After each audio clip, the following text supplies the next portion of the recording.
Welcome to the Slop Temple. We pray this video helps. You're starting with the chain under the least tension. Shift to the smallest chainring and cassette cog so the link opens easier. Clean the area with a rag and a little degreaser so you can see the master link plates. Position the bike securely or use a stand. Once done, use needle nose pliers or a master link plier to pinch the two outer plates together. This compresses the spring plate. Hold steady and prepare to slide the plates apart while keeping the chain supported. Now focus on the mechanical action. Pinch the outer plates together to relieve the clip from the inner pins. This is how the KMC link disengages.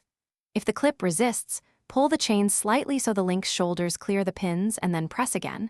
Alternatively, use a small flat screwdriver to nudge the outer plate while maintaining inward pressure. Make controlled, short movements rather than brute force to avoid bending the plate. Once freed, slide the link halves apart and remove the chain. To finish, inspect both halves for wear or burrs and discard any damaged master link. Reuse only if flawless. For reinstall, align inner and outer plates, insert pins and push until the plates snap. Backpedal slowly to seat the link fully, then check for stiff links by flexing the derailleur. If removal proved impossible, apply a drop of lubricant to loosen grime and try again, or use dedicated master link pliers to control plate movement. If problems persist, stop. Thanks for watching. Consider subscribing if we helped you.